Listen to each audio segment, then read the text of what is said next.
আজকের আমি আপনাদের সম্মুখে বেশ কিছু কথা তুলে ধরছি। এটা সমস্ত ধর্মের মানুষের শোনা দরকার। আরবি মাস অনুযায়ী এই মাসটা মহরম মাস। এই মহরম মাসে এক হৃদয় বিদারক ঘটনা ঘটে গিয়েছিল।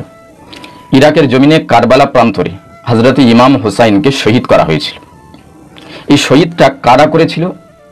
এটা অন্য ধর্ম বর্ণের মানুষেরা নয়। এই শহীদ করেছিল এই মুসলমানদের ভিতরে বিশ্বাসঘাতক মুসলমান, এই মুসলমানদের ভিতরে প্রতারক মুসলমান, মুসলমানেরাই ইমাম হুসাইনকে শহীদ করেছে।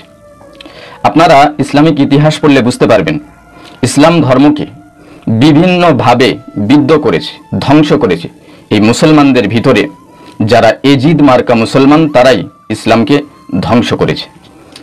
আপনারা যদি বলেন তাহলে খাঁটি মুসলমান কারা? মুসলমানদের মধ্যে দুটো ভাগ রয়েছে, একটা হলো হাকিকাতে মুসলমান আর একটা হলো মুনাফিক মুসলমান। হাকিকাতে মুসলমান কারা? এর লক্ষণ অনেক রয়েছে, কিন্তু শর্টকাটে আপনাদেরকে বোঝার জন্য একটা চিহ্ন বলছি।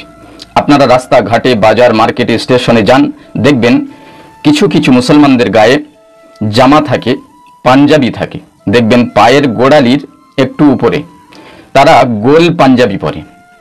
এরাই হলো সবথেকে খাঁটি মুসলমান।